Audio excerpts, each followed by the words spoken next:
Bonjour tout le monde. Donc voilà, on va démarrer notre séance comme prévu.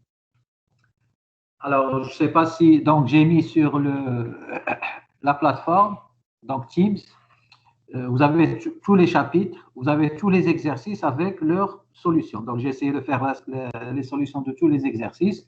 Vous avez tout sur la plateforme. J'espère que vous avez révisé un peu les exercices. S'il y a un problème dans n'importe quel exercice ou bien s'il y a une erreur, parce que je peux me tromper, donc, il faut m'écrire, comme ça, on peut corriger.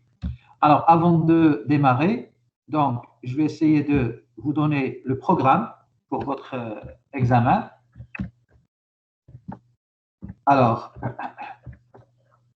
pour votre programme, alors, si je prends le chapitre 1, à savoir l'échantillonnage. Alors, pour ce chapitre, donc, vous aurez la partie taille de l'échantillon. Bon. Et si vous vous rappelez, il y a un tableau. J'ai résumé toutes les formules dans un tableau. Alors, vous aurez la distribution d'échantillonnage de la moyenne et de la variance, et de la proportion, pardon. Vous n'aurez pas la variance. Donc voilà, pour le premier chapitre. Donc j'ai supprimé la partie variance et la partie méthode d'échantillonnage. Alors, pour le chapitre 2, c'est-à-dire les problèmes d'estimation. Alors, il y aura la première partie qu'on a vue, c'est-à-dire la méthode du maximum de vraisemblance. Maximum de vraisemblance.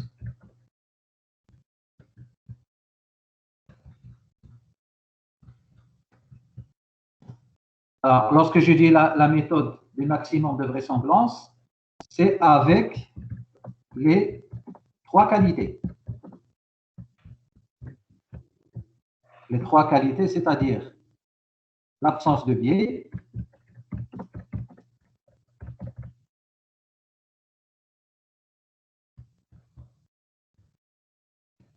variance minimale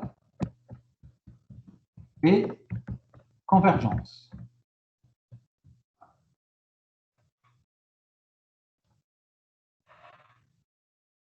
Alors, vous aurez l'estimation, là aussi vous avez un tableau, l'estimation ponctuelle de la moyenne,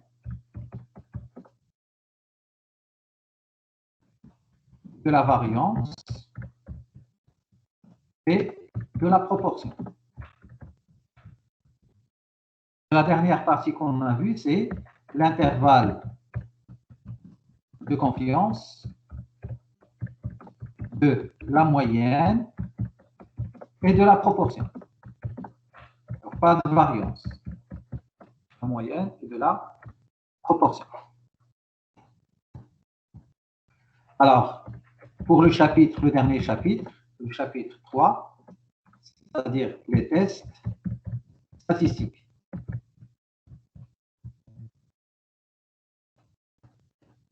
Alors, ici, vous préparez les tests de conformité de la moyenne et de la proportion.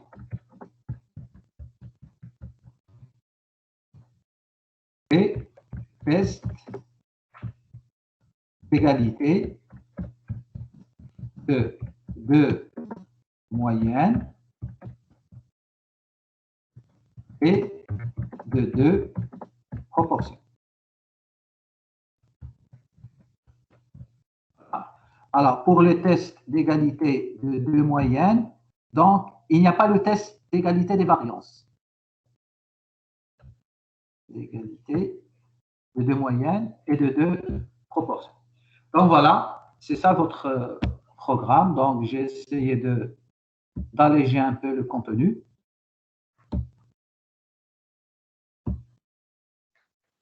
Alors pour tout ça, vous avez bien sûr, vous avez tous les exercices que vous pouvez réviser. J'ai mis sur la plateforme, je pense, 3 examens des années passées. Vous allez voir, c'est pas compliqué.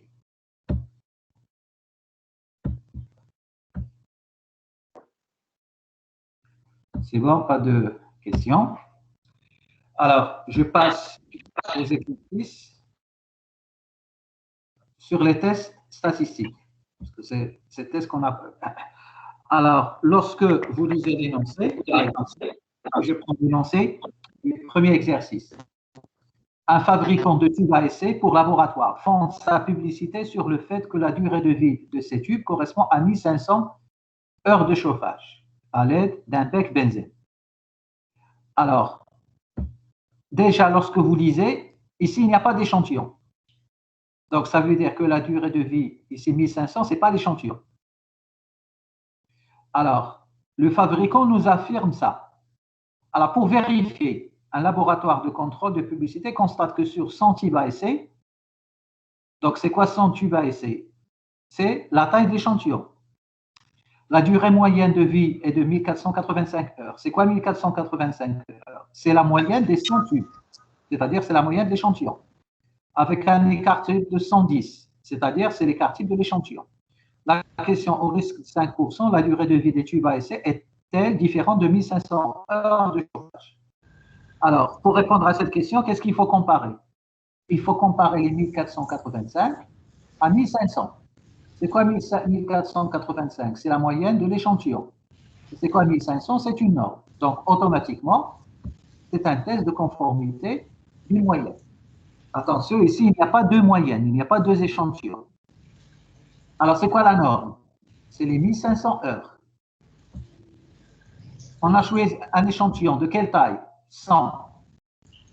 La moyenne qu'on a trouvée, 1485, c'est X bar, parce que c'est la moyenne de l'échantillon. 110, c'est l'écart type de l'échantillon. Et je vous ai dit toujours que nous, on travaille avec la variance, et si on veut l'écart type, on fait la racine carrée. Donc, je n'ai pas mis écart type, j'ai mis variance de l'échantillon. Ce n'est pas 110, c'est 110 au carré.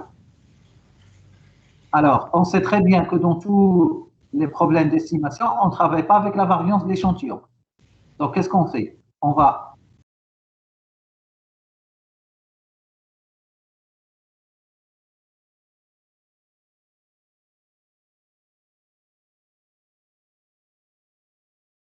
le micro.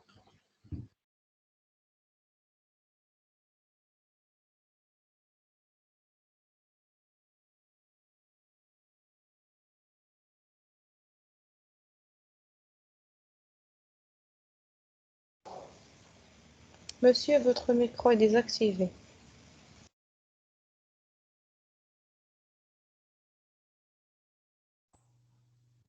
Voilà. Alors, j'ai dit maintenant, tous les tests, ils ont le même principe. Donc, j'ai terminé la partie calcul. Bien sûr, ici, je n'ai pas calculé X bar parce qu'elle est donnée, mais parfois, elle peut être calculée. J'ai calculé juste la variance et l'écart type de la population parce qu'ils ne sont pas donnés. Ce qu'on m'a donné, c'est pour l'échantillon. Alors, maintenant, tous les tests, c'est 6 étapes. Les hypothèses. Alors, l'hypothèse nulle, je répète, c'est quoi l'hypothèse nulle? C'est toujours égal. Qu'est-ce que je compare? Je compare la moyenne à la norme. Donc, je vais supposer que c'est égal. Quelle est la phrase? Je prends la question. C'est quoi la question? La durée de vie des tubes à essai est-elle différente de 1500 heures de chauffage? C'est quoi la réponse? Il y a deux réponses possibles. La durée de vie des tubes à essai n'est pas différente, ou bien la durée de vie des tubes est différente. C'est quoi H0? J'écris la même phrase. La durée de vie des tubes à essai n'est pas différente, parce que H0, c'est toujours égal. C'est quoi le contraire? La durée de vie des tubes à essai est différente. Alors, qu'est-ce que ça veut dire est différent? Ça veut dire n différent de 1500. Et voilà les hypothèses. La loi de probabilité. La loi de la population est inconnue. On ne nous a pas dit qu'elle est normale. Donc, qu'est-ce qu'il faut voir? La taille de l'échantillon. 100, c'est supérieur à 30. Donc, il s'agit de la loi normale. Si c'était inférieur ou égal à 30, on allait prendre student. Le seuil de signification. La question. On nous a dit au risque 5%. Donc, c'est quoi 5%? C'est alpha égale 5% et 1 moins alpha égale 95%. Je rappelle une remarque. Si on ne vous dit rien, même si on ne vous donne pas le alpha, par défaut, on travaille avec 5%. La valeur de décision. Je prends le cours et je cherche la formule. X bar moins N0 sur l'écart type sur racine carrée de N. X bar, c'est l'échantillon, c'est 1485. M0, c'est la norme, c'est 1500. L'écart type, attention, 110,55, c'est toujours l'écart type de la population sur racine de N. Moins 1,36. La région d'acceptation. Si vous prenez le cours, la région d'acceptation, c'est, puisque c'est un test bilatéral, alors je vais prendre le cours. Si vous vous rappelez, donc vous avez le cours, vous avez la séance du cours.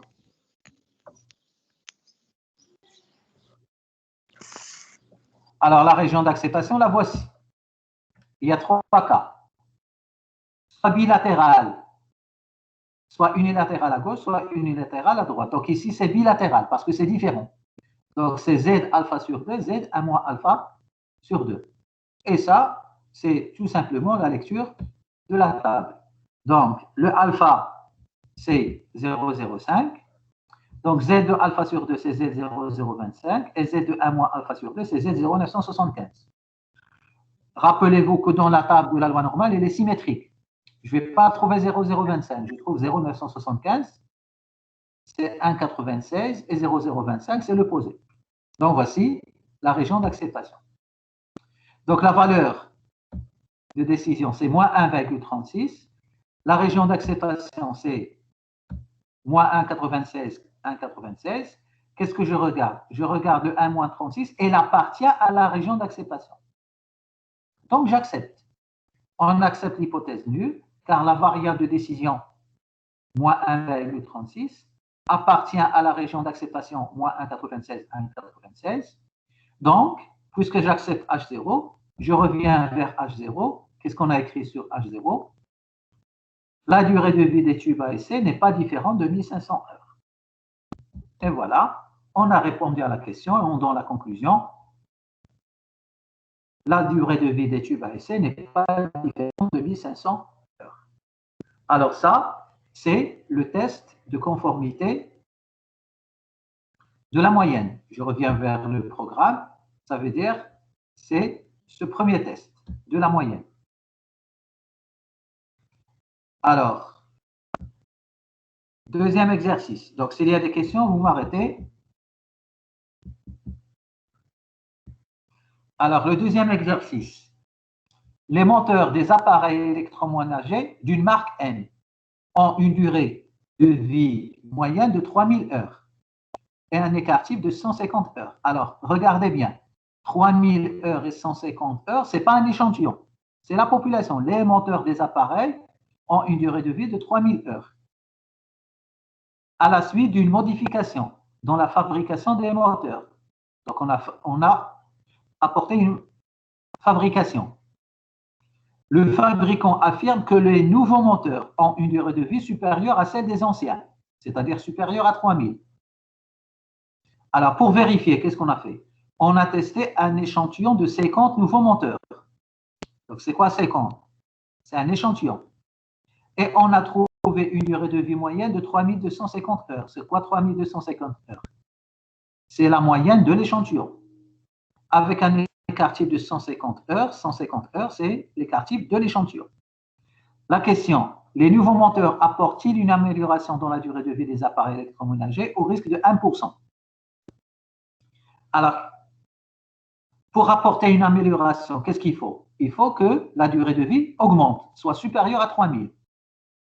Donc, qu'est-ce que je dois comparer? Je dois comparer les 3250 que j'ai trouvé, la moyenne, à 3000. Donc, ici, il n'y a pas deux moyennes. Il y a une seule moyenne, 3250, que je compare à 3000. Donc, 3000, c'est la norme. Donc, il s'agit le même test que l'exercice 1, test de conformité d'une moyenne.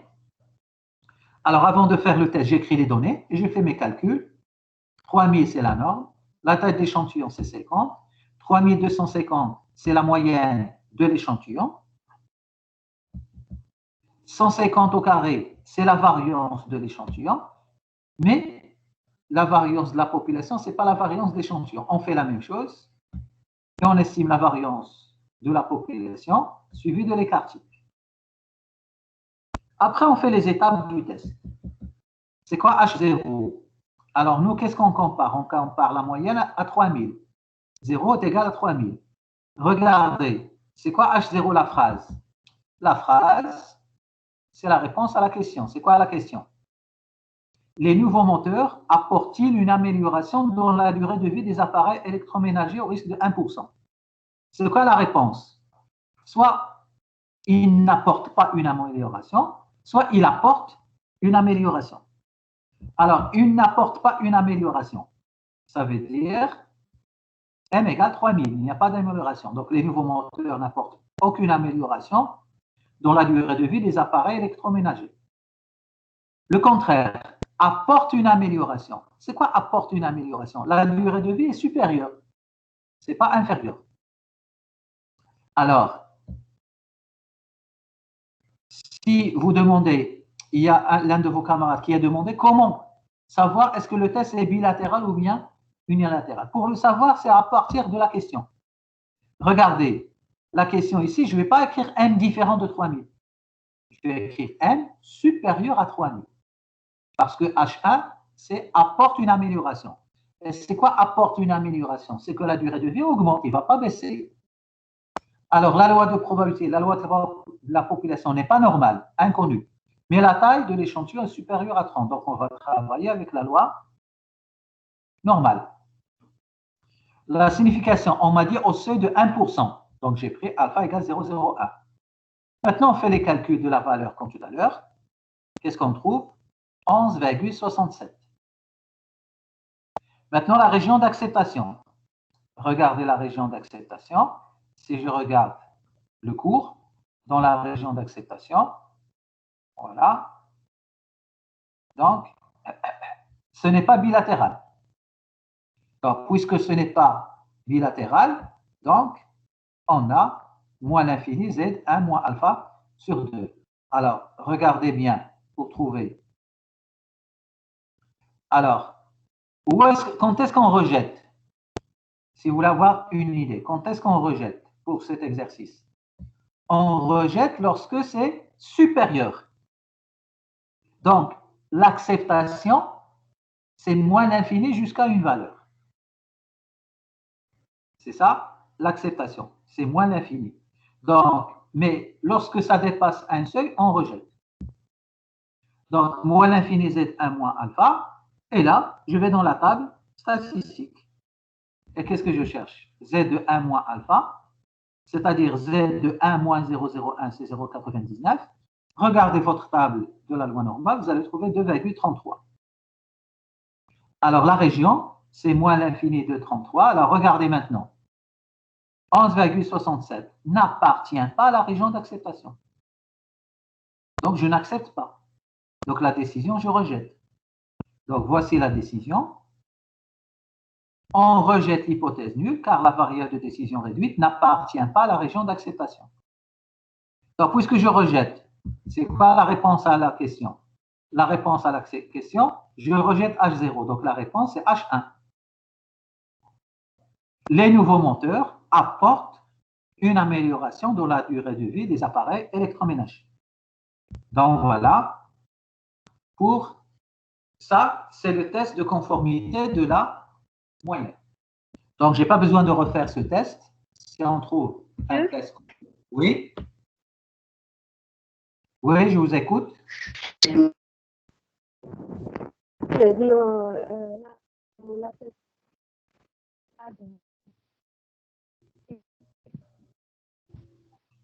Oui, j'entends pas. Qu'est-ce qu'on est dans la région de la tête plus l'infini? Non, ici la région d'acceptation, regardez. Je vous ai dit pour ne pas vous tromper. Alors, ici, regardez.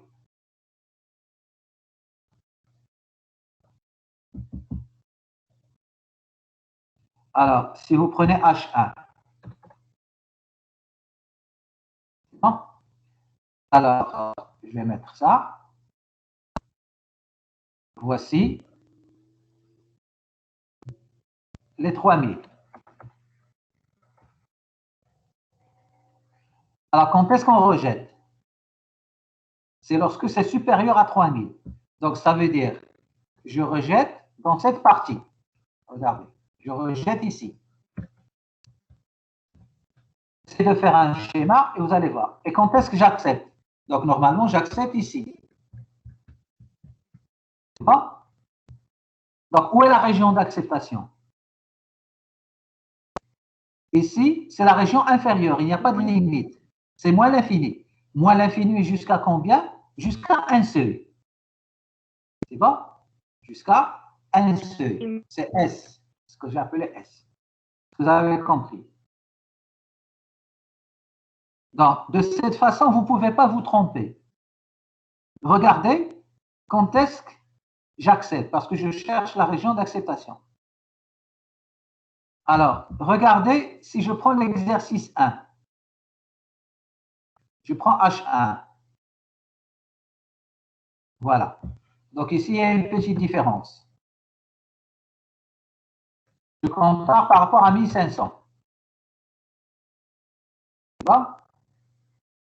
Alors, si c'est supérieur à 1500, je dois rejeter. Donc ici, je dois rejeter. Si c'est inférieur à 1500, je dois aussi rejeter. Donc, quand est-ce que j'accepte? J'accepte entre deux seuils. Ici et ici. Entre les deux, j'accepte. Donc, ça veut dire que la région d'acceptation, c'est deux seuils. Alpha sur 2 et 1 moins alpha sur 2. Donc, je répète, on ne peut pas se tromper dans la région d'acceptation. Qui détermine la région d'acceptation? C'est H1. J'espère que j'ai répondu à votre question. D'accord. D'accord. Alors, l'exercice 3. Alors, dans une grande ville d'un pays donné, une enquête a été réalisée sur les dépenses mensuelles pour les loisirs.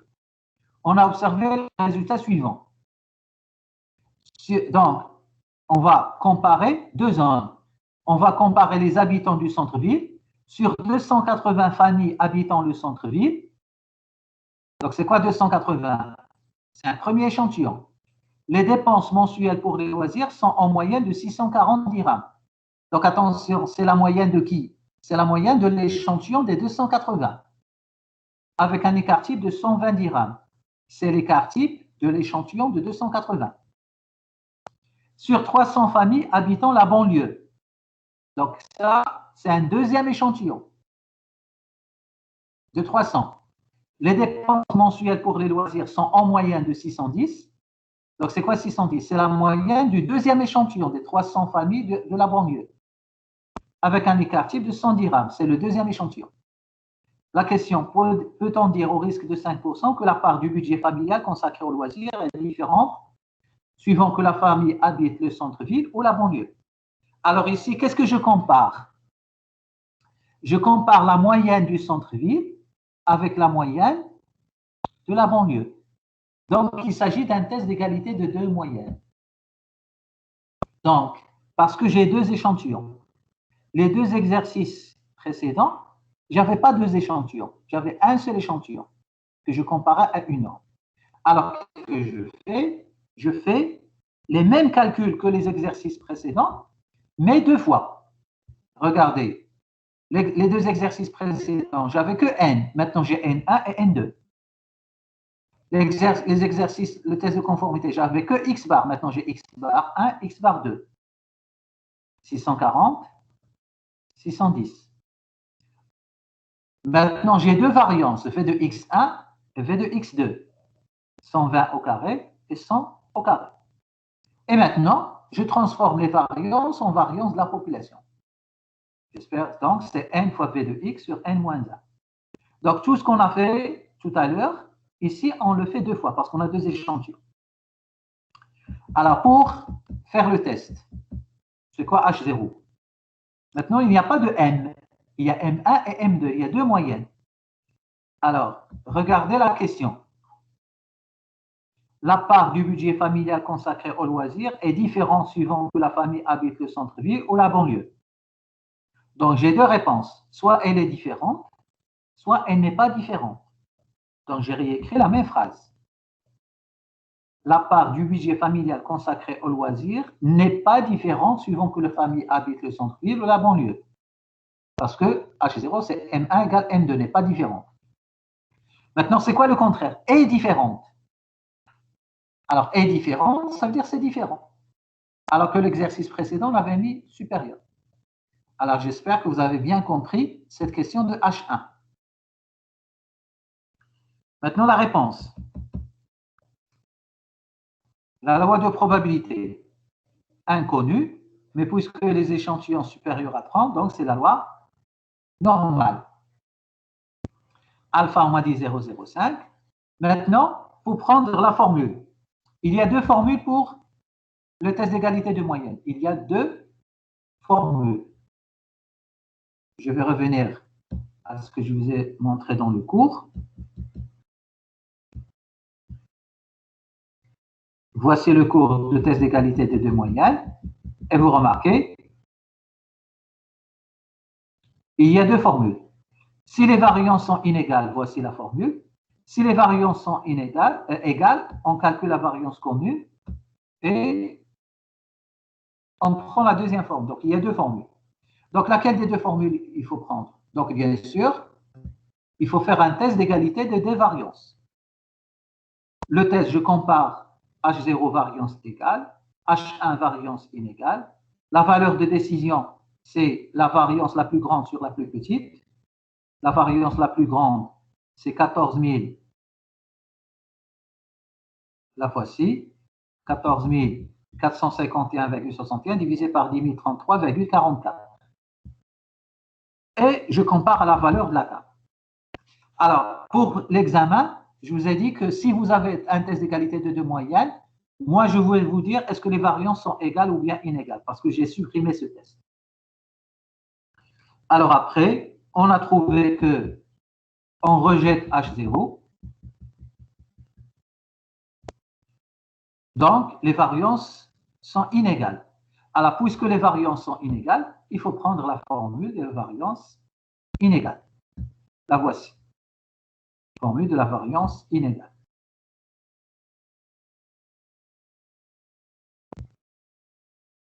Alors, c'est application, c'est la calculatrice, et on fait l'application numérique, x bar 1, 640, moins 610, etc. Tout ça, vous l'avez sur le tableau des calculs. C'est-à-dire, tout ça, c'est ici. Dans ce tableau. X bar 1, x bar 2, 640 moins 610, sur racine carrée variance 1, 14 451 divisé par N1, 280, plus 10 33,44 divisé par 300, et ça nous a donné 3,25. Alors, la région d'acceptation, c'est Z alpha sur 2, 1 moins alpha sur 2, parce que c'est la loi normale. Et pourquoi deux bornes? Parce que c'est bilatéral. On a déjà vu ça, c'est dans la table, ça fait moins 1,96 et 1,96. Alors, 3,25 n'appartient pas à cet intervalle. Il n'appartient pas. Donc, on rejette l'hypothèse nulle, car la variable de décision n'appartient pas à la région d'acceptation. Alors, puisqu'on rejette, c'est quoi la réponse? la part du budget familial consacré aux loisirs est différente, suivant que la famille habite le centre-ville ou la banlieue. Donc voilà, un test d'égalité de deux moyennes. Ça veut dire que sur le programme d'examen, j'ai fait le test de conformité de la moyenne et j'ai fait le test d'égalité de deux moyennes. Monsieur, Oui, je peux savoir quelle est la différence entre les variations sont égales et égales? alors, si les variances sont inégales, donc j'ai deux variances, j'ai sigma carré 1 et j'ai sigma carré 2, parce qu'ils sont inégales. C'est bon? Mais si les variances sont égales, je dois calculer une seule variance pour les deux. Il n'y a pas sigma carré 1 et sigma carré 2. Ça veut dire que je regroupe les deux échantillons et on calcule une seule variance. La voici, sa formule. Si vous remplacez cette variance dans la formule, ça devient quoi? Sigma carré sur N1 plus sigma carré sur N2. Je peux mettre en facteur sigma carré. Il me reste 1 sur N1 plus 1 sur N2. C'est ça la différence. C'est bon? D'accord, monsieur, merci. Alors, si les variances sont inégales, je dois travailler avec la variance de chaque échantillon. Mais si les variances sont égales, je dois estimer une seule variance pour les deux échantillons. Alors, pour l'exercice 4, un fabricant affirme qu'au moins 95% de l'équipement qu'il fournit à un dépositaire est conforme au cahier de charge.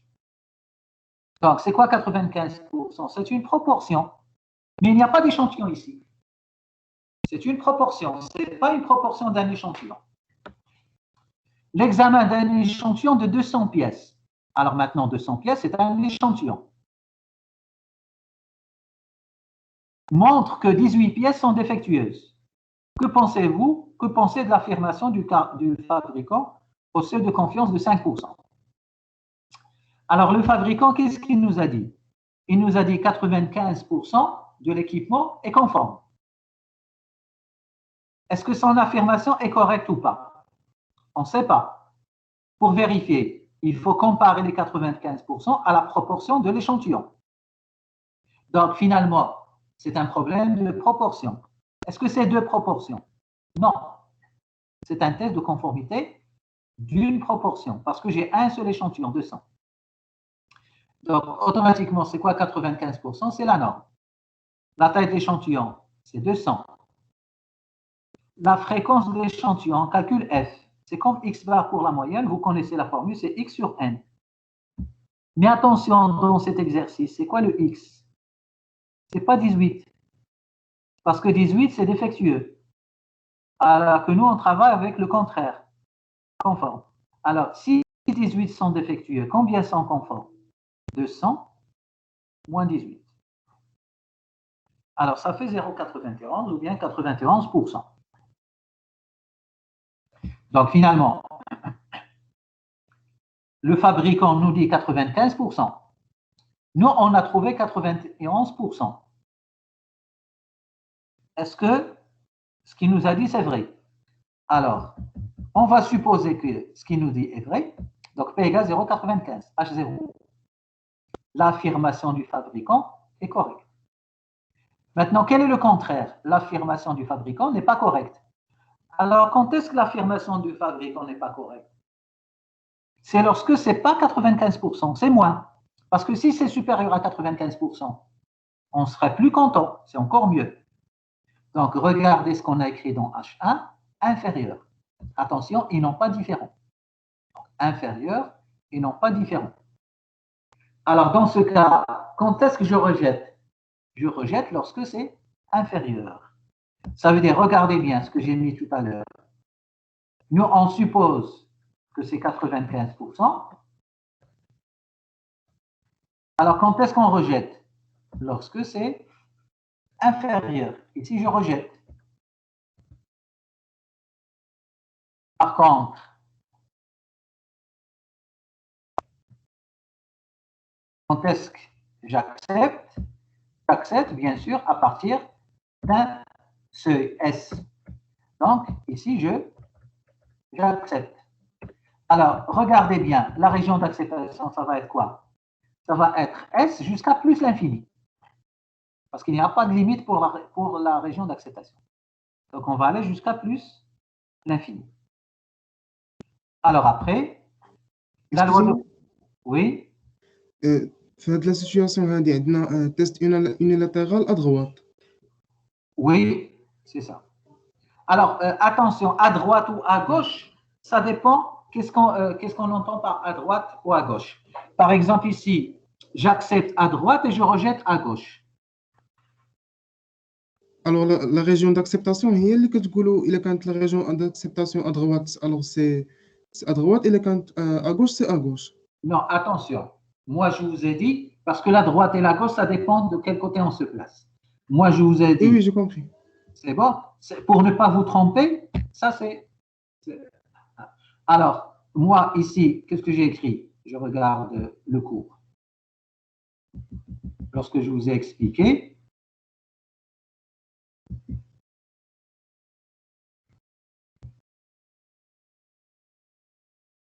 alors lorsque je vous ai expliqué, vous remarquez, j'ai mis les schémas. Après, j'ai récapitulé.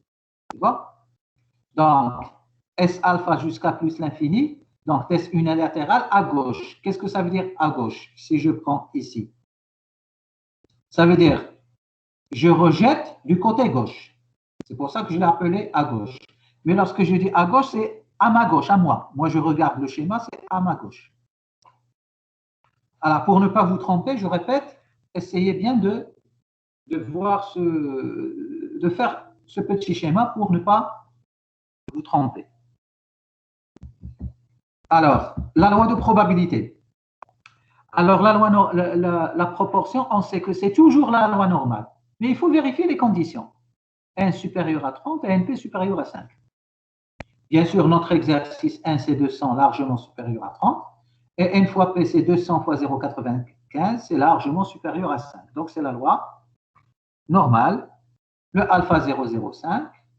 Et voilà, ma région d'acceptation, j'applique à la lettre la formule.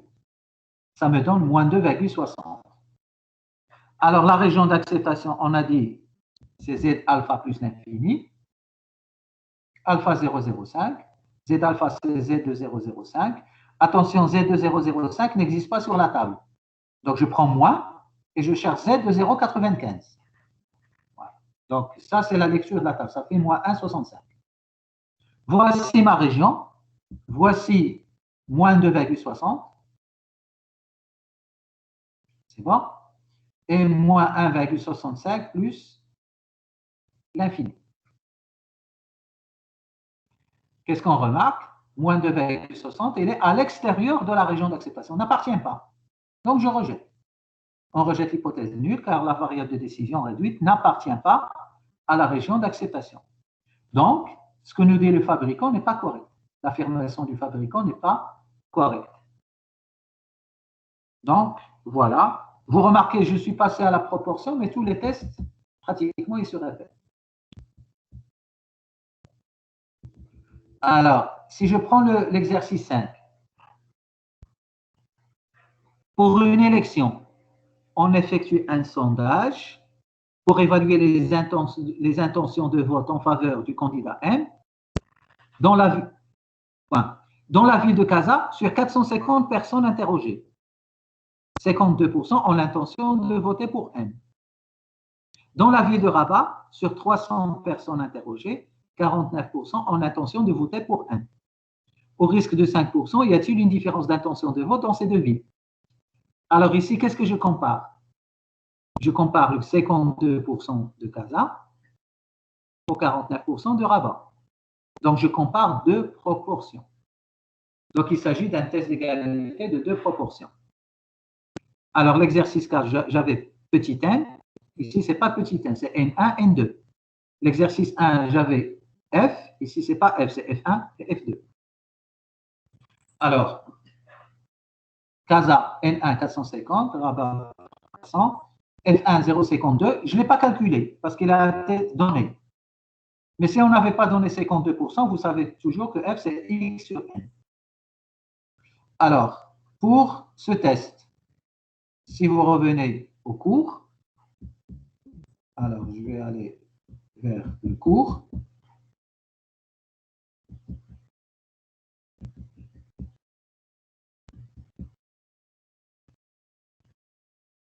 Alors, voici le test d'égalité de deux proportions.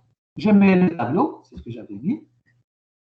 Je calcule la fréquence commune et je calcule ma valeur de décision. Alors, à quoi est égale la fréquence commune? C'est x1 plus x2. Oui, mais si je n'ai pas x1, d'après f1, à quoi est égal x1? C'est n1 fois f1. n1 fois f1. C'est ce que j'ai mis dans cet exercice. F, c'est x1 plus x2 sur n1 plus n2. À quoi est égal x1? Dans l'exercice, je n'ai pas x1, j'ai f1. Donc, x1, c'est 0,52 fois 450, plus 0,49 fois 300 sur n1 plus n2, ça fait 0,508.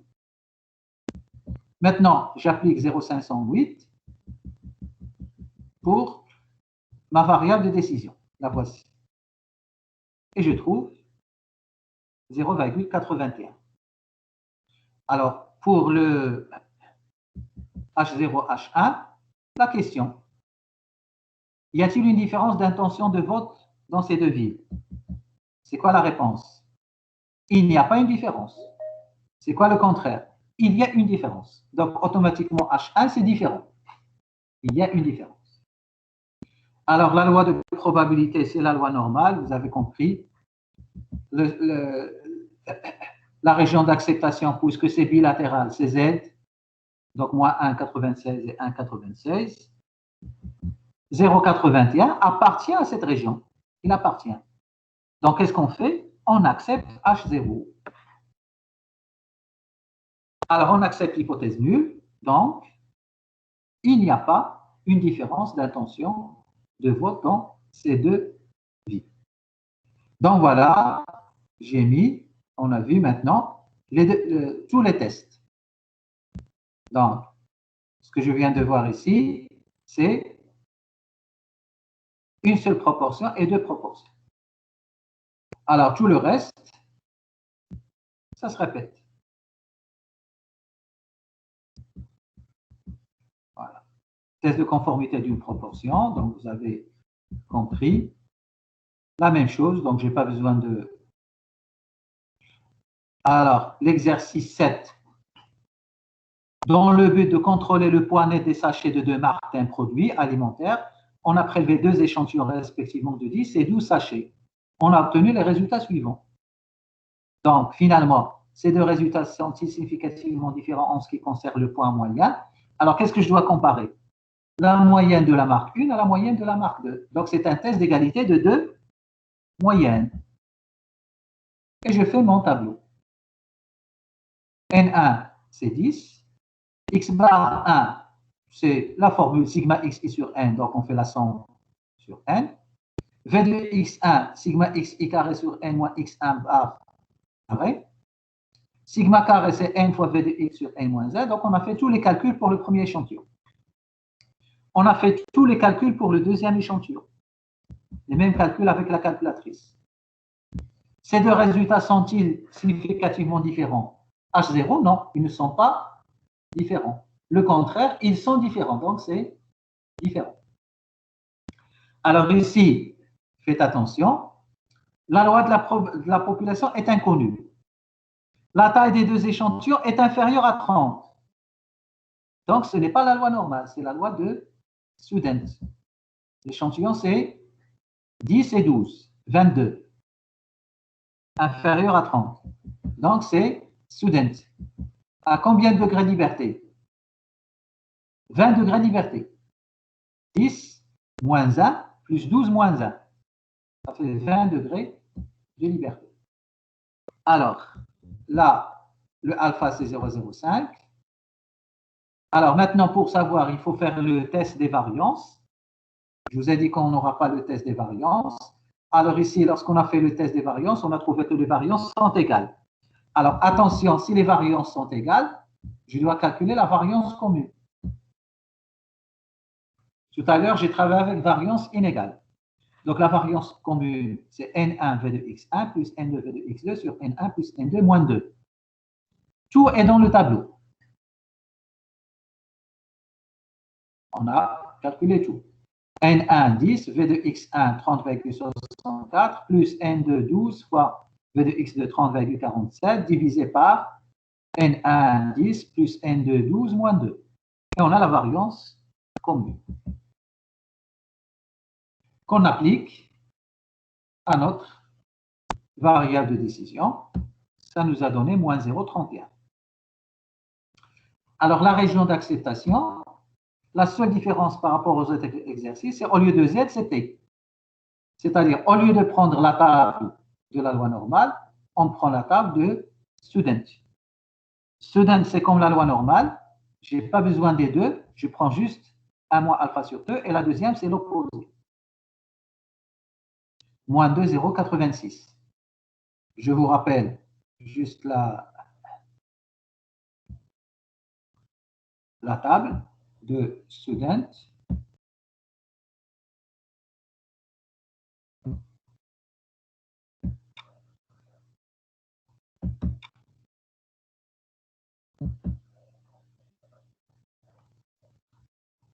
Alors, la table de student, voici la table de student.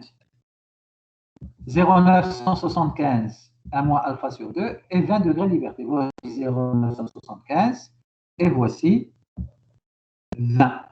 La voici. C'est bon? 2,086. Alors, 2,086 et 0,025, c'est l'opposé. Alors, qu'est-ce qu'on a trouvé? Moins 0,31, elle appartient à la région d'acceptation. Donc, qu'est-ce qu'on fait? On accepte H0. Donc, on accepte H0, car la variable de décision appartient à la région d'acceptation. Donc, ces deux résultats ne sont pas significativement différents en ce qui concerne le poids moyen. Donc, voilà, je pense, j'ai fait le tour de tous les tests que je vous ai donnés. Alors, ici, c'est la même chose. C'est un test d'égalité de deux proportions. Une entreprise commerciale à succursales multiples procède à un sondage dans ses magasins de Rabat et Casa. À Rabat, sur 1000 clients interrogés, donc N1, c'est 1000. 350 déclarent souhaiter que le magasin reste ouvert jusqu'à 21 h. Donc là, F1, c'est 350 sur 1000, 0,35. Tandis qu'à Casa, sur 900, N2 égale 900. 280 ont émis ce même vœu, donc F2, 280 sur 900, 0,31. L'entreprise peut-elle, au seuil de 5%, considérer que sa clientèle de Rabat réagit comme celle de Casa. La fréquence commune, c'est X1 plus X2, c'est-à-dire 350 plus 280 sur 1000 plus 900, c'est 0,33. H0, donc on a des tests d'égalité de deux proportions, P1 égale P2, ça veut dire la clientèle de Rabat réagit comme celle de Casa. Le contraire, la clientèle de Rabat ne réagit pas comme celle de Casa, donc c'est différent. Proportion comme d'habitude, loi normale. La variable de décision F1 moins F2, on applique 1,85. Loi normale bilatérale, donc c'est moins 1,96, 1,96 la région d'acceptation. 1,85, elle appartient, donc on accepte. Et donc la clientèle de Rabat réagit comme celle de Casa.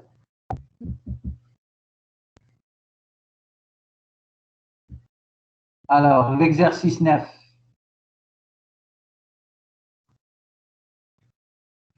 Une machine fabrique des pièces identiques. La moyenne des poids de 50 pièces prélevées dans la production est 68,2 grammes avec un écart type de 2,5 grammes. On effectue un réglage sur la machine. Alors, ça, c'est échantillon. Il y a une petite erreur. Avant réglage. Vous avez compris, ça, c'est comme l'exercice sur le centre-ville et la banlieue. Regardez avant réglage. Après, qu'est-ce qu'on a fait? On a fait réglage. Donc, échantillon. Après, Réglage. Alors, avant le réglage, on a 50 pièces. N1 égale 50. La moyenne, 68,2 des 50 et l'écart type 2,5. Au carré, ça fait variance. Donc, je cherche la variance du premier cas, avant réglage. On a fait un réglage. Après, on prélève un nouvel échantillon de 50 pièces. Donc, N2 égale 50. La moyenne, c'est 67,5. On a calculé la variance et après l'écart type. La question, peut-on affirmer que le réglage a modifié le poids des pièces? M1 égale M2, qu'est-ce que ça veut dire? Le réglage n'a pas modifié les poids des pièces. C'est quoi le contraire? Le réglage a modifié le poids des pièces, donc c'est différent. Loi population inconnue, échantillon 50 et 50 supérieur à 30, donc c'est loi normale. Les variances, est-ce qu'ils sont égales ou pas? J'ai fait un test des variances et j'ai trouvé que les variances sont égales. Alors, si les variances sont égales, c'est comme tout à l'heure, je calcule la variance commune et je calcule la variable de décision, 1,31. Et 1,31, on remarque, elle appartient. Alors, puisqu'elle appartient, ça veut dire que j'accepte H0. Et si j'accepte H0, le réglage n'a pas modifié le poids des pièces. C'est-à-dire avant ou bien après, c'est la même moyenne. Le dernier exercice. Dans un pays M, le gouvernement a annoncé que le taux de chômage est de 15,6%. Attention, ça, ce n'est pas un échantillon. On nous a dit 15,6%. Contestant ce chiffre, les députés de l'opposition ont fait appel à un institut de sondage. Celui-ci a réalisé une étude couvrant 4 900 personnes. Donc 4 900, c'est un échantillon. On a trouvé que le taux de chômage est de 16,4%. Donc 16,4%, c'est la proportion d'échantillons. La question, estimez-vous que l'opposition a raison de contester le chiffre annoncé par le gouvernement? Alors, qu'est-ce qu'on doit comparer ici? On doit comparer le 16,4%, c'est l'échantillon, à 15,6% annoncé par le gouvernement. 15,6%, ce n'est pas un échantillon. Donc, c'est un test de conformité d'une proportion. Donc, vous ne pouvez pas vous tromper. Si vous dites deux échantillons, il faut trouver N1 et N2. C'est ça, deux échantillons. Ici, il n'y a pas de N1 et N2. Donc, la norme 0,156, la taille de l'échantillon 4900, la fréquence de l'échantillon, c'est 16,4%. C'est X sur N. Mais ici, on ne nous a pas donné X sur N, on nous a donné directement la fréquence. Alors, c'est quoi H0? P égale 0,156. Ça veut dire que l'opposition n'a pas raison de contester le chiffre. Alors, c'est quoi le contraire? L'opposition a raison de contester le chiffre. C'est quoi contester le chiffre? Est-ce que l'opposition va dire au gouvernement, écoutez, le taux de chômage, ce n'est pas 15,6%, c'est moins? Ça, ce n'est pas une contestation. La contestation, c'est qu'on va dire au gouvernement, non, le taux de chômage, ce n'est pas 15,6%, c'est plus que 15,6%. Donc, ça sera quoi? Ça sera supérieur. Voilà, P supérieur. L'opposition a raison de contester le chiffre. Alors, c'est toujours la loi normale, alpha 0,005.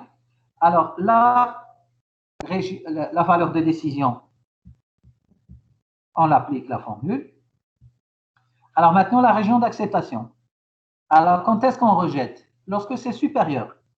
Donc, la région d'acceptation, c'est le côté moins l'infini.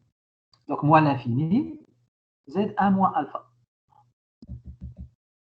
Alors, le voici, moins l'infini, et Z0,95 sur la table, c'est 1,65. Et lorsque je regarde, je trouve Monsieur, que 1,50. Oui, s'il vous plaît, j'ai pas bien compris pourquoi on a mis P supérieur à 0,95. alors, regarde, le gouvernement, qu'est-ce qu'il a dit? Le taux de chômage, c'est combien? Le gouvernement, qu'est-ce qu'il a dit? 15,6. Alors, دابا انت بغيتي تكذبي لي الغوفرنمون تقول لهم لا كتكذبوا. شنو هي كيكذبوا؟ Inférieur ou bien supérieur? Inférieur. Inférieur? Ouais, il a qu'un inférieur. Alors le gouvernement, il a raison, il a plus que raison.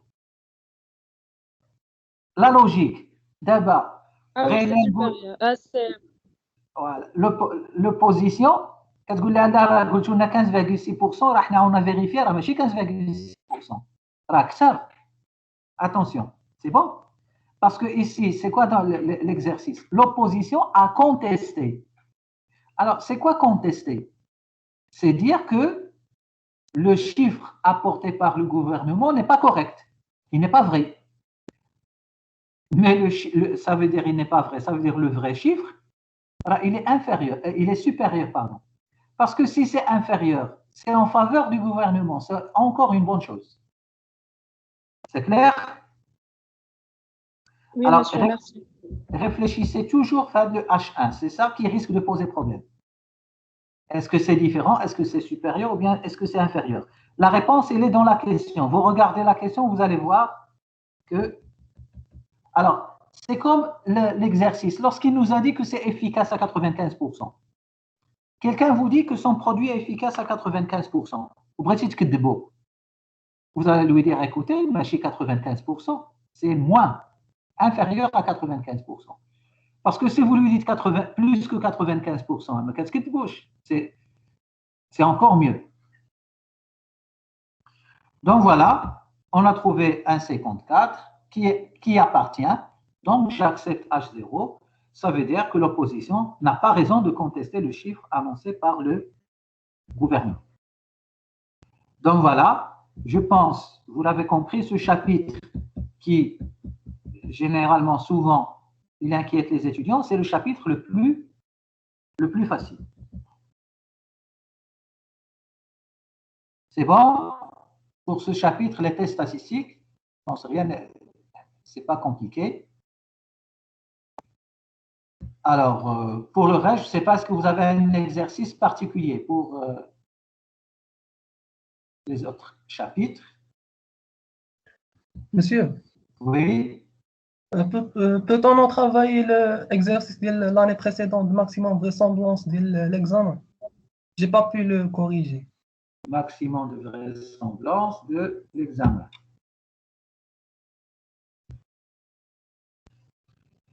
Alors, de toute façon, je l'ai mis sur la plateforme.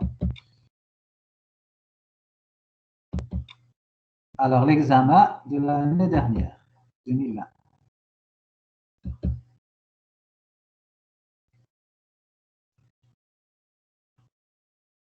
Alors, celui-là, d'accord? Alors, pour l'exercice 1, calculer la moyenne et l'écart type de l'échantillon. X bar est égal à sigma NI XI sur sigma NI. N'oubliez pas, il y a les effectifs. On a déjà fait, je pense, un exercice comme celui-là. Estimer la moyenne et l'écart type pour la population. Donc, sigma carré, c'est n fois V de x. Même si on dit l'écart type, travaille avec la variance. Et après, faites la racine carrée. Déterminer un intervalle de confiance pour la moyenne, c'est facile. Et déterminer la taille de l'échantillon. Donc, on a fait pratiquement le même exercice. Regardez cet exercice.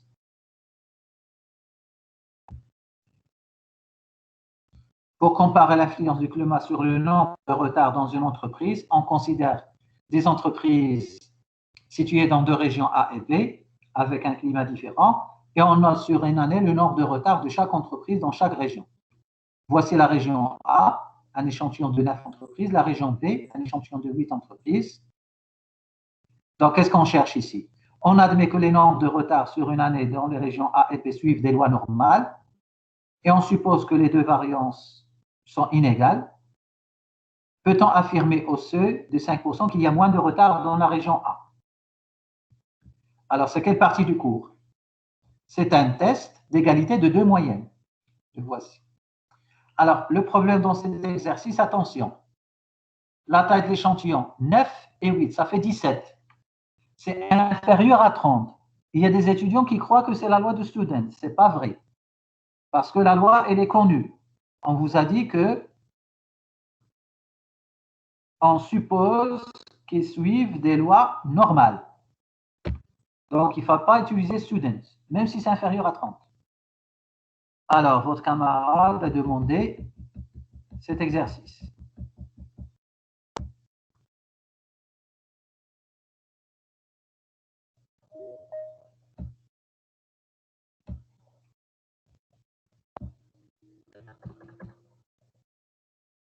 Alors, examen 2020, exercice 3.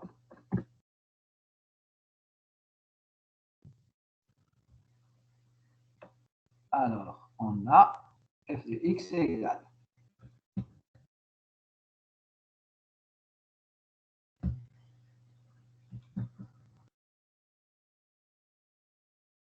C'est bon? Alors, f de x égale x, ça c'est pas bien copié. Ça c'est puissance.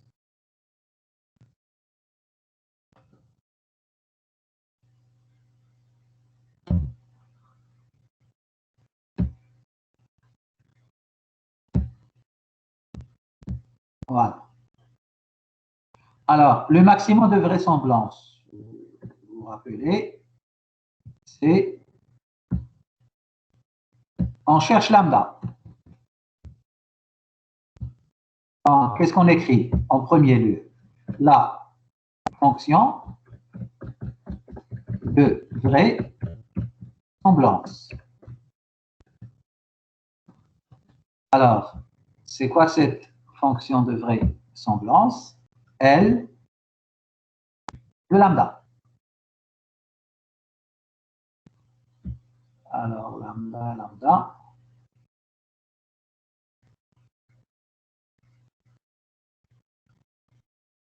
Alors, je ne la vois pas.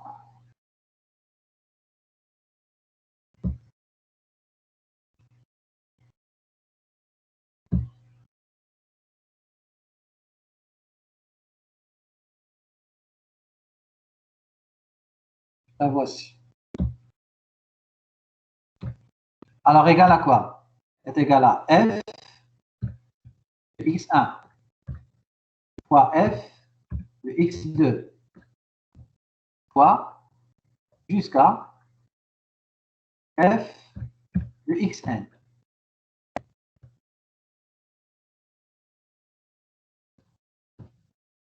Alors, on remplace.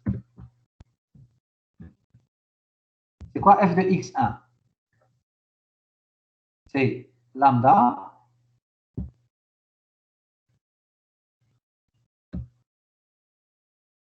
fois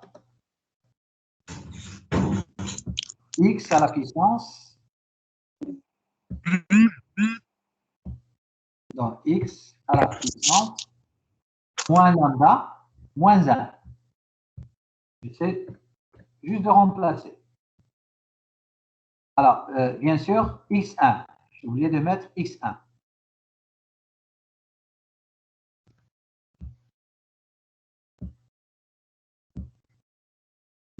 Voilà. x1. Alors, fois quoi? Fois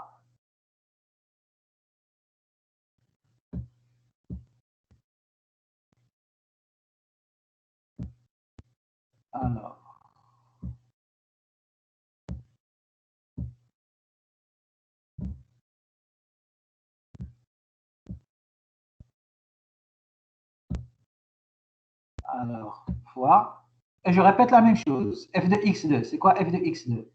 C'est lambda, x2, et ainsi de suite. Voilà. Donc, c'est lambda x2 à la puissance, moins lambda, moins 1, fois la même chose. Jusqu'à lambda xn moins lambda moins 1. Je fais que remplacer. C'est clair? Alors, si on fait ça, ça fait combien?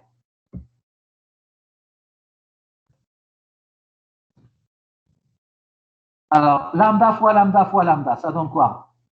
Normalement, lambda fois lambda fois lambda fois lambda. N lambda. Non. Attention. Lambda fois lambda. Lambda à la puissance n. Lambda à la Bien puissance. sûr. Donc, c'est lambda à la puissance n. Alors, lambda, lambda, lambda.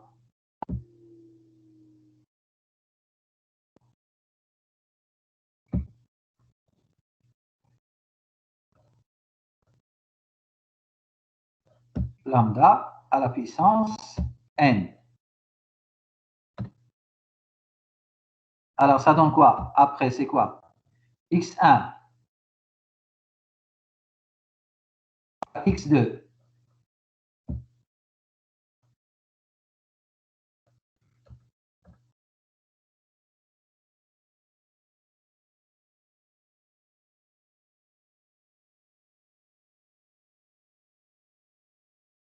Alors, je vais mettre les parenthèses.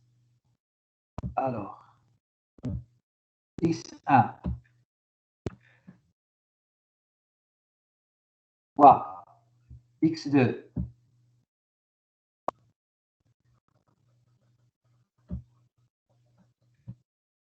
etc.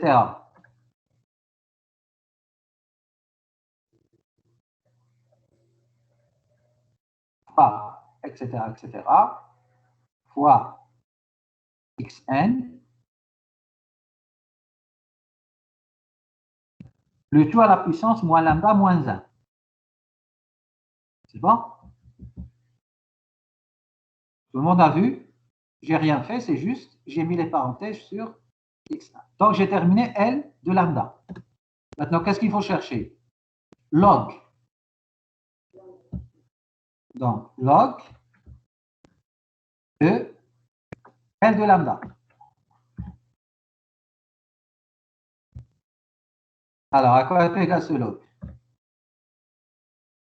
Log de lambda à la puissance n, c'est n, pas log. Alors, je peux écrire log comme je peux écrire ln, ça vous le savez. Log de quoi? Log de lambda. Alors, fois, ça devient quoi? Ça devient plus log x1 fois x2, etc. Le tout à la puissance moins lambda moins 1. Ça fait quoi? Entre parenthèses, moins Sigma lambda log de xi. moins 1. C'est bon? Log de x1 fois log de x2 fois, ça devient sigma. Sigma de log de x. Et voilà. On a introduit le log.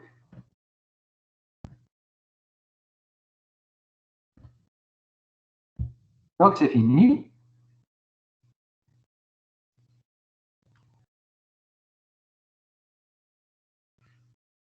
Je peux enlever les parenthèses.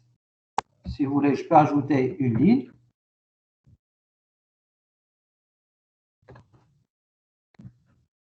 Alors, si j'enlève les parenthèses ici, ça me fait moins.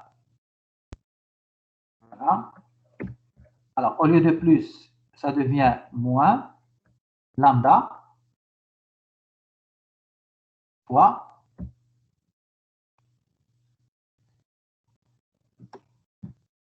sigma log de xi. Sigma log de xi. C'est clair? C'est juste pour ne pas avoir moins lambda moins 1. J'ai développé la parenthèse. Maintenant, je passe à quoi? Dérivée. La dérivée. Donc, la dérivée du log de L de lambda par rapport donc D lambda égale à quoi? Égale 0. Alors maintenant, je passe à la dérivée. Alors, quelle est la dérivée du premier terme? N fois N log lambda. Quelle sera la N dérivée? sur lambda. N sur lambda. Donc, même les dérivées, je répète, c'est des petites dérivées, ce n'est pas compliqué. Donc, N sur lambda. Alors, l'autre dérivée, moins, Sigma log de xi sur lambda. non, non, moins, 1 sur lambda. là. Regardez, le deuxième terme, c'est celui-là. Lambda sigma log de xi. Donnez-moi la dérivée par rapport à lambda. Moins sigma E. C'est sigma log xi. Exactement. Moins sigma log de x. C'est tout. Voilà. Avec moins lambda sigma, c'est comme si vous avez moins lambda fois A. Voilà. Le troisième terme, moins sigma log de x, c'est quoi la dérivée? C'est 0. 0. Zéro. Voilà, ça fait 0. Donc l'exercice est très facile. Donc on a trouvé lambda. Donc à quoi t'égale lambda? 1 sur sigma log de xi. Comment? N, exactement. N sur sigma log de xi. Voilà, c'est égal là. Alors, je reprends.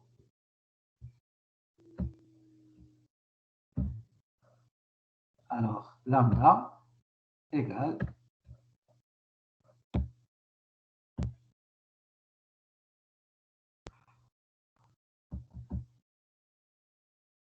N sur sigma log de xi. C'est bon? Oui. Alors, pour la personne qui a posé la question sur l'exercice 3, vous regardez, c'est rapide parce que moi j'ai écrit sur le Word. Si j'étais en train d'écrire avec le stylo, ça va être plus rapide. Monsieur, Oui? monsieur, pour l'exercice 1 de l'examen 2017-2018, نقولوا لنا calculer la moyenne de l'écart type de l'échantillon. On calculer la moyenne de l'échantillon ou l'espérance de la moyenne ou la variance de la moyenne ou l'écart type de la Non, moyenne. non, non. Pour l'échantillon, c'est l'échantillon. C'est X bar. X bar ou l'écart type. C'est X bar et V de X. Voilà de la racine. Bon? Parce que pour la proportion, on ne dit pas calculer. On dit, pour la moyenne, on va vous dire estimer. Pas calculer. Monsieur, ou la question 2, ملي غنبغيو نديرو la probabilité de X bar, خصنا la variance Pardon, la pardon. variance de la C'est moyenne quel examen? C'est quel examen? 2017-2018.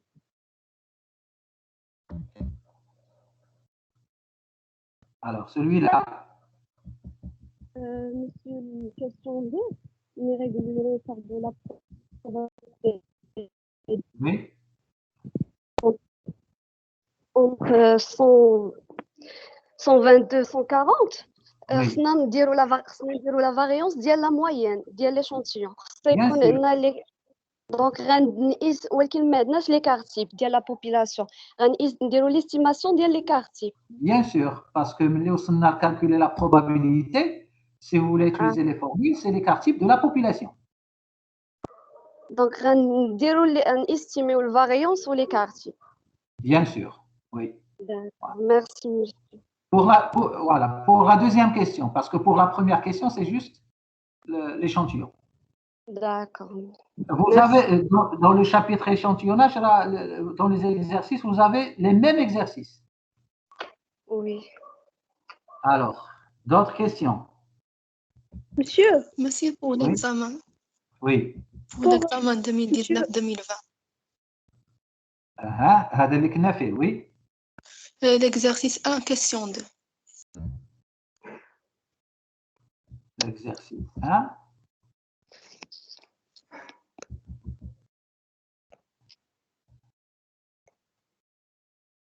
Oui, c'est ce qu'il a dit votre camarade. Parce qu'on a l'amplitude inférieure à 10. Donc, on l'amplitude égale à 10. Vous parlez de نديروا la forme. quelle question? Vous parlez de quoi? Non, 2019-2020. 2019-2020, ouais. là. L'exercice 1, question 2. L'exercice 1, question Question 2. L'exercice 1, question 2, fait estimer la moyenne et l'écart type. Non, داك déterminer اللي la بغا taille تقول minimum. Ah, vous parlez de la question question 4. Oui, La question 4, est-ce que je vous lis à la question 2? non. Exercice 1, question 2, elle a déterminé la taille minimum d'échantillon. Là, c'est la question 4. Ah, je sais pas. Et quand on parle du même examen, Oui, le même. il y a le taux de cholestérol. ها هو قدامك ها انت شوفي رانا مبارطاجي ها هو قدامك. D'accord. C'est C'est la question 4. question 4. Oui. Alors, déterminer la taille minimum d'échantillon pour que l'amplitude de l'intervalle de confiance soit inférieure à 10. Alors, l'amplitude, c'est quoi l'amplitude de l'intervalle de confiance? C'est la différence entre la borne inférieure et supérieure. Voilà.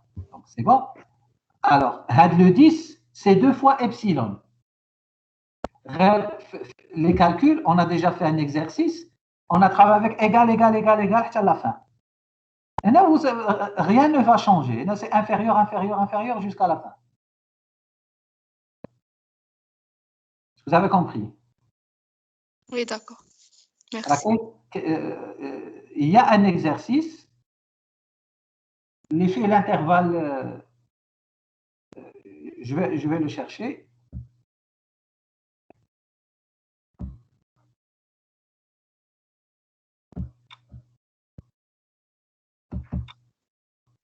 Alors, c'est la solution des exercices, je pense, sur les estimations. Solution des exercices, chapitre estimation. Et voici. Je suppose, si je me rappelle bien, ça doit être le dernier exercice.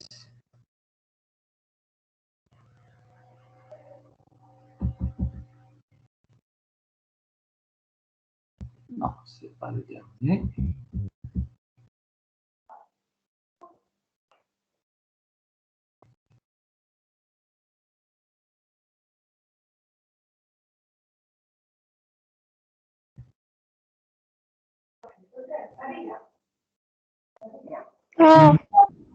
Je me rappelle, il y a un exercice dans lequel j'ai donné l'amplitude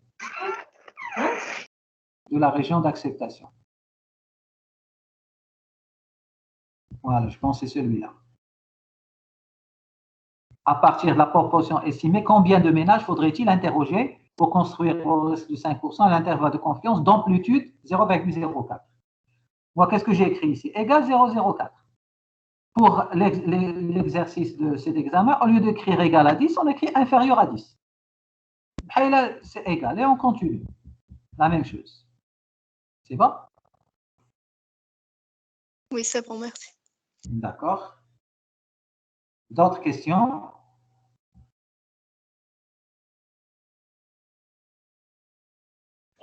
Monsieur, Monsieur, Oui. Monsieur, la question C de l'exercice 11, l'échantillonnage, on ne l'a pas fait. L'échantillonnage. Là, ولكن أنا أعطيتكم la solution des exercices. نكون درتها. Non, monsieur, ما كايناش. نشوفها. La question C ديال l'échantillonnage. Alors, Oui, monsieur, مكتوبة C, mais la question c'est pour B. c'est quel exercice? C'est 11.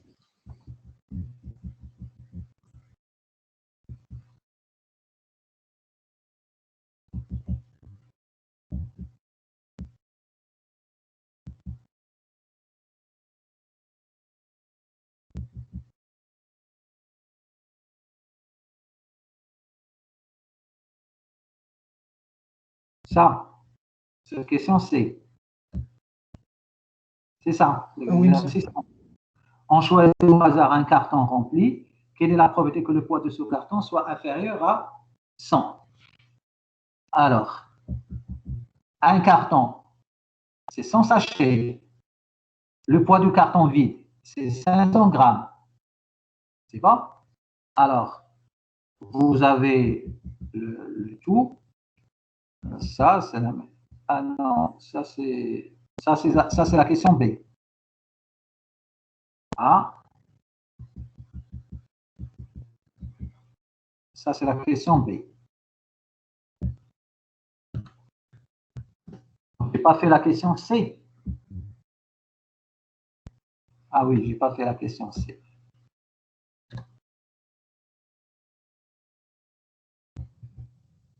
Mais la question C, c'est facile. En fait, on choisit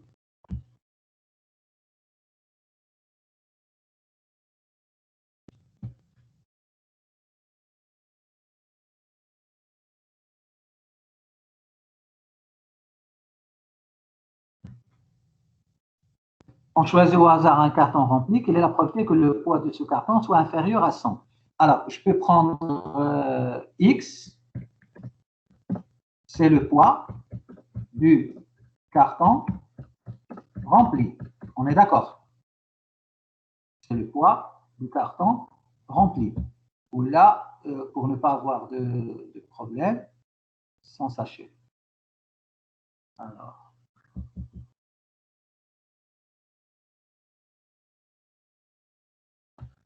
Alors, X, c'est le poids d'un sachet. Y, c'est le poids d'un carton rempli. Ah, il y a un exercice qui ressemble à ça, c'est l'exercice de l'avion, c'est-à-dire l'exercice 12.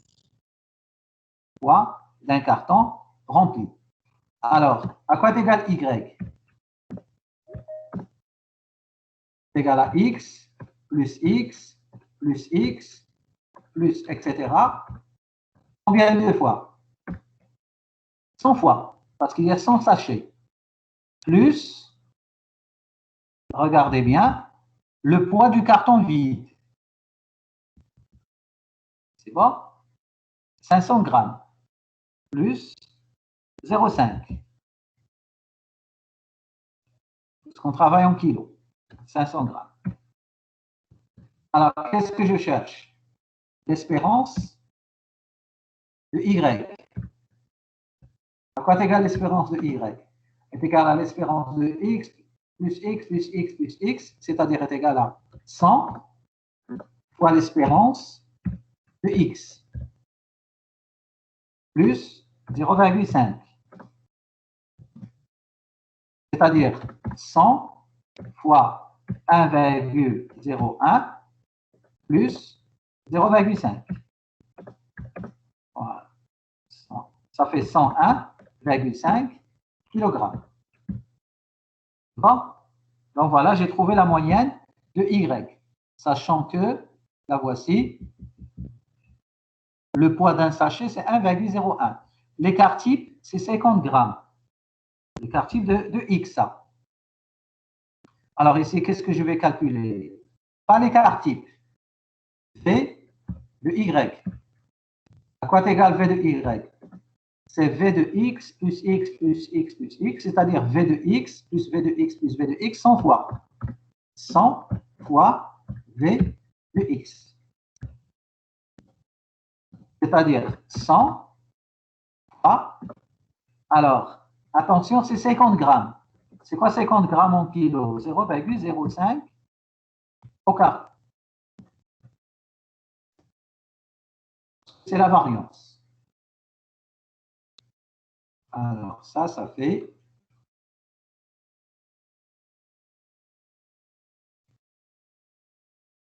0,25.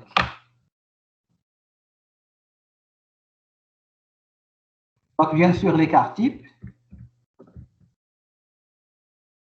c'est la racine de 0,25, 0,5. Et voilà, c'est fini. C'est pas la question. La question, on cherche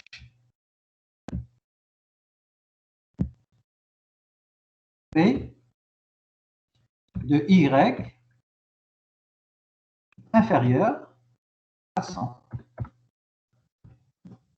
Bon. Donc, nous, qu'est-ce qu'on va dire? Y est sur loi normale. De quel paramètre?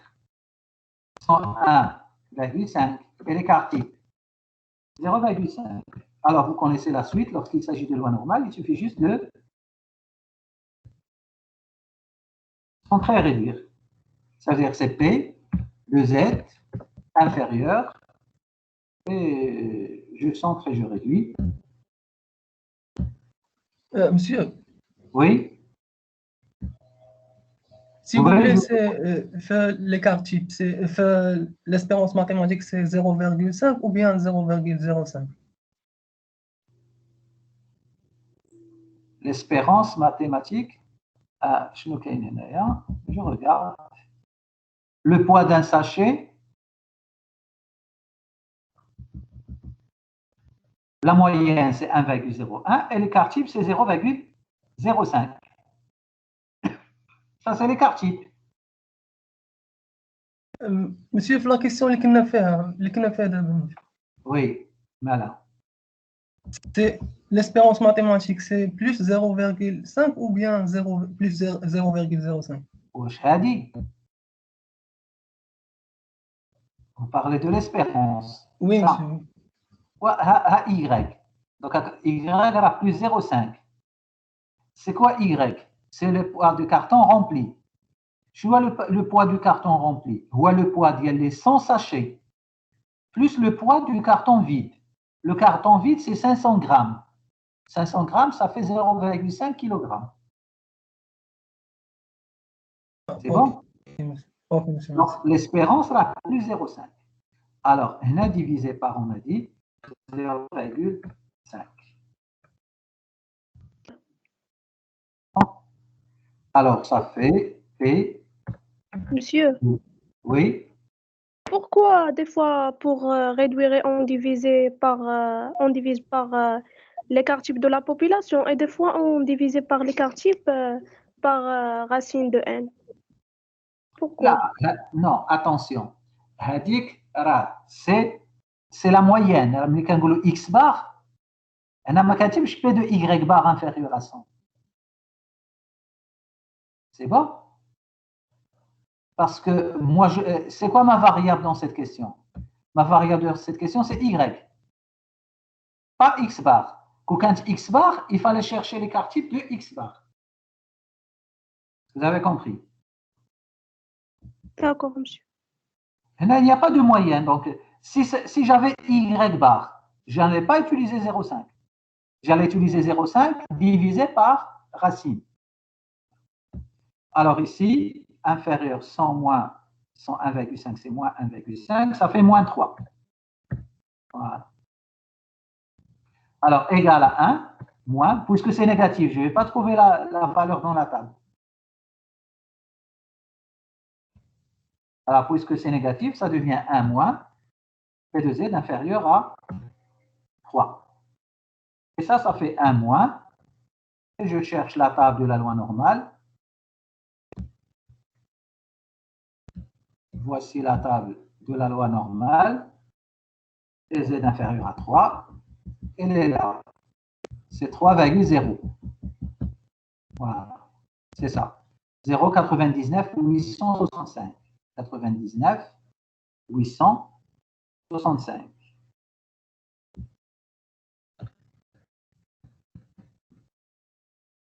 C'est bon?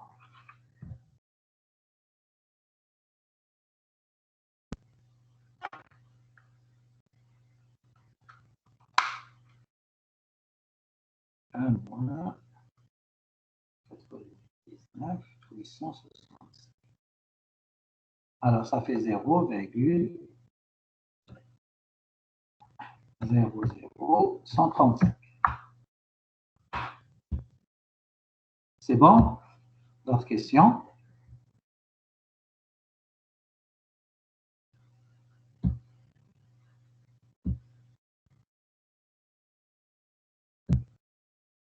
Donc, maintenant que je vous ai donné un peu le programme d'examen, vous allez vous concentrer sur les exercices de ce programme.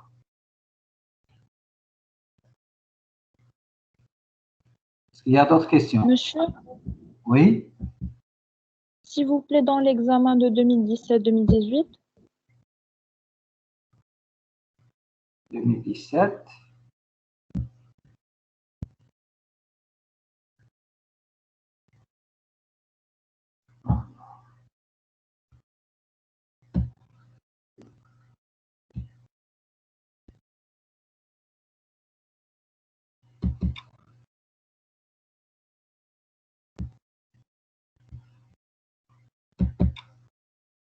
Donc 2017, vous m'avez dit 2018. Donc ça fait 2018.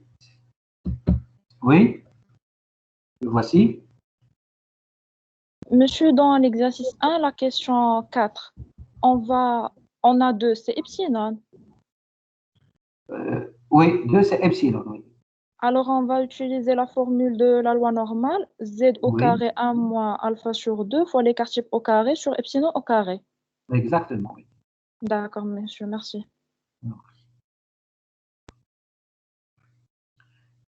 D'autres questions?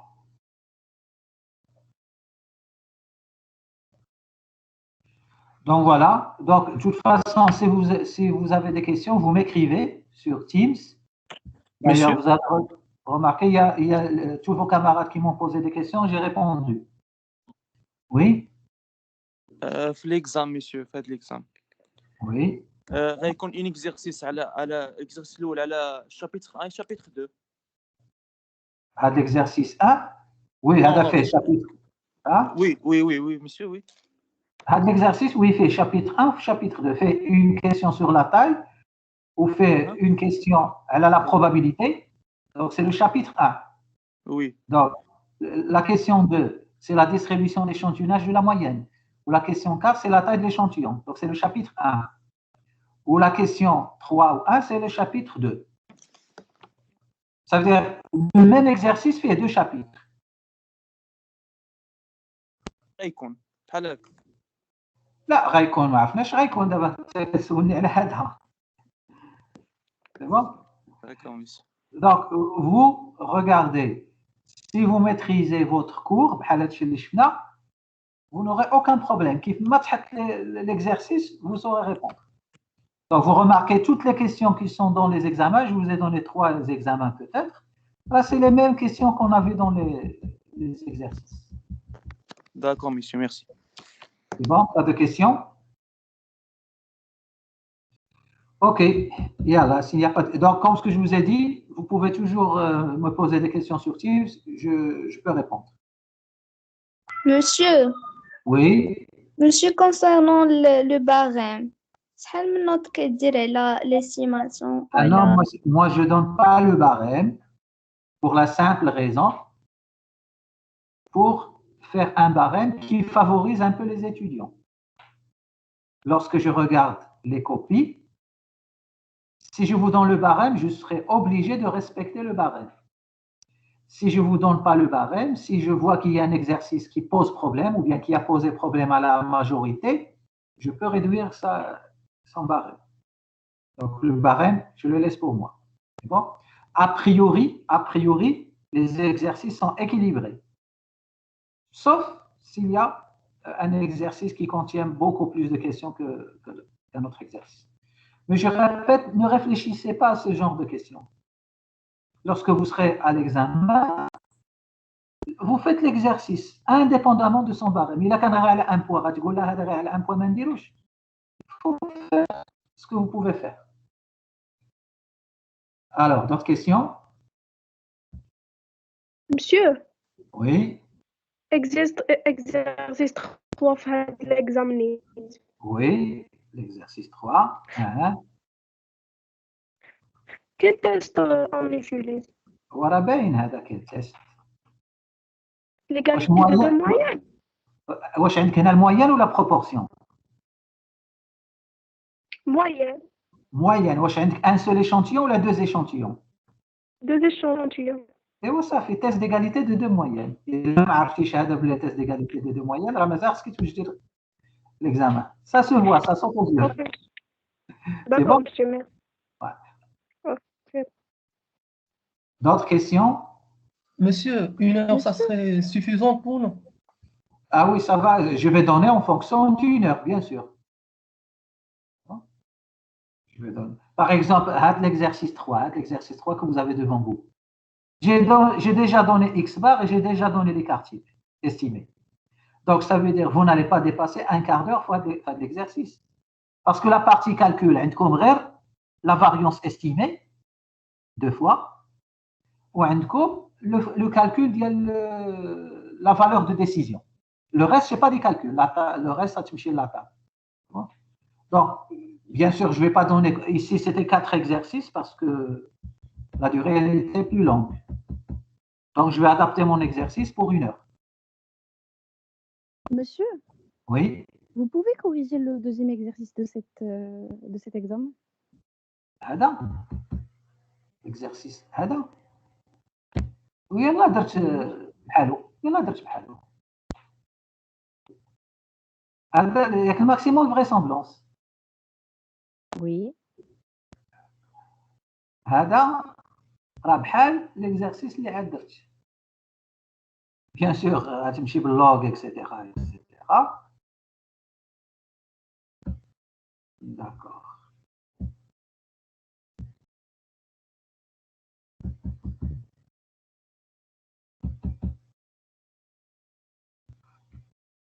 ها هو ندير انا غير كوبي كولي جو في فيغ لي شونجمون.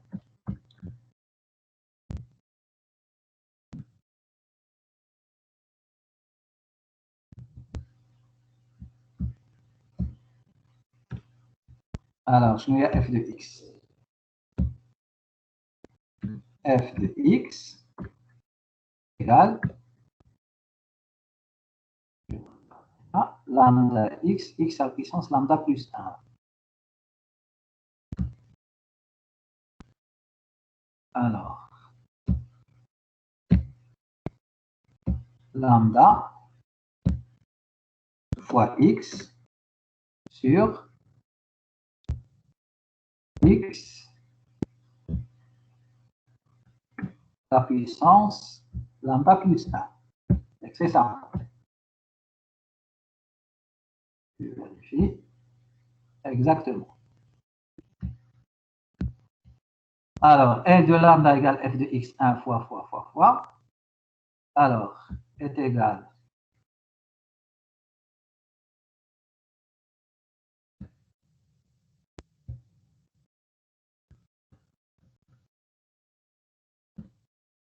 en voilà.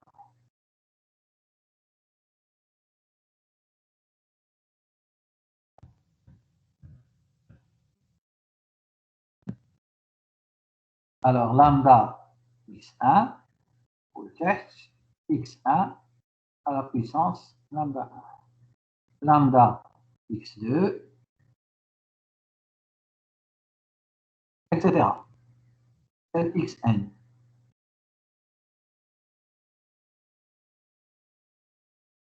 Bon.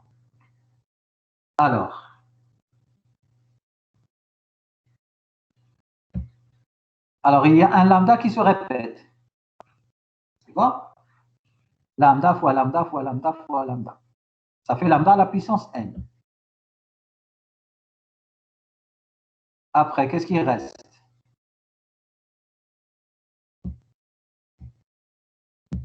Alors, en haut, alors, il y a le lambda à la puissance n.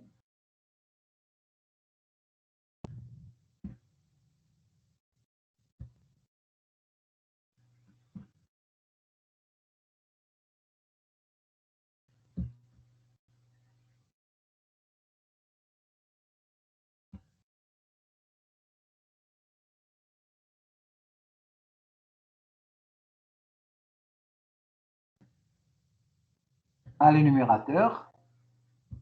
Alors, au dénominateur, qu'est-ce qui reste?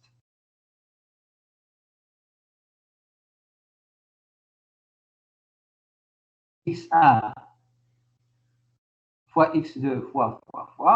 Donc, il va me rester exactement à la.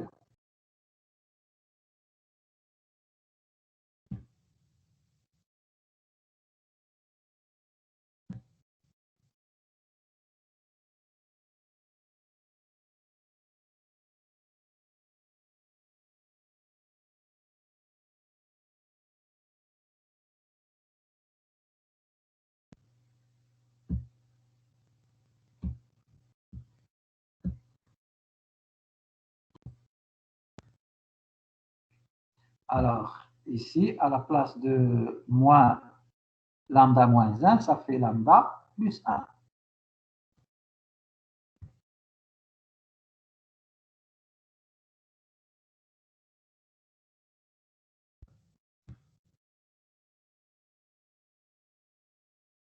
C'est bon? Question ici, lambda fois lambda fois lambda, lambda à la puissance n. x1 fois x2 fois xn. Alors, x1 à la puissance lambda plus 1 fois x2 lambda plus 1, etc. C'est x1 fois jusqu'à la fin. Alors après, je passe au logarithme. Alors, lambda à la puissance n, ça fait n fois log de lambda, fois, ça fait plus, x1 fois x2, etc. Ça me donne n plus n, et là, ça fait n. N, après, qu'est-ce que j'ai? N fois sigma log de xi.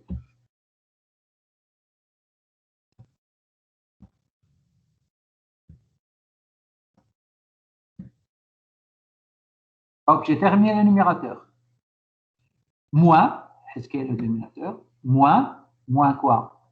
Lambda plus 1, sigma log de x. Et voilà, j'ai terminé. Donc, ça fait n log de lambda plus n log de sigma xi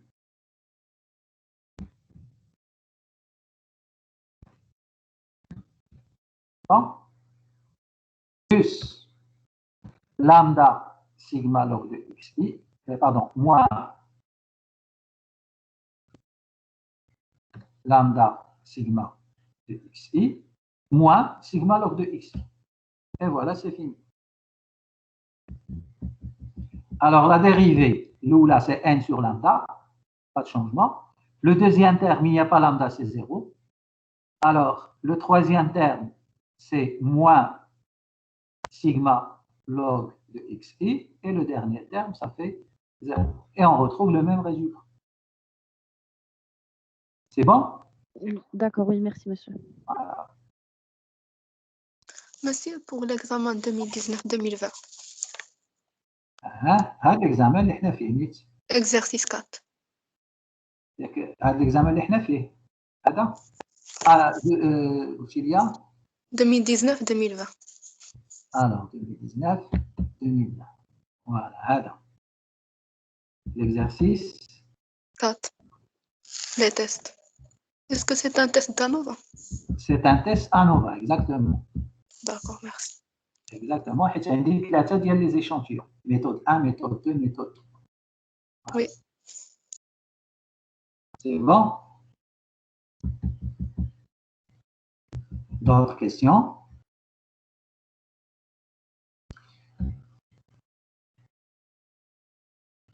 Alors, donc, comme ce que je vous ai dit, si vous avez des questions, vous pouvez m'écrire.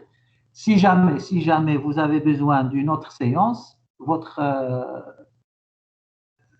délégué, donc Keynesine vous savez, ils peuvent m'envoyer un mail et on peut programmer une autre séance. Comme ce que je vous ai dit avant, je suis avec vous cette séance. C'est bon? Merci, monsieur. Je vous en prie. Donc, en principe, vous êtes prêts pour votre examen. Il suffit juste de refaire vos exercices et essayer de regrouper le cours sous forme de résumé. Comme des résumés de cours. J'ai déjà fait des résumés. Je pense que j'ai fait des résumés pour tout. Pour le premier chapitre, deuxième chapitre, vous avez des résumés. Yalla, bon courage. Merci, monsieur. Yalla, pas de quoi. Merci beaucoup. Merci à vous aussi.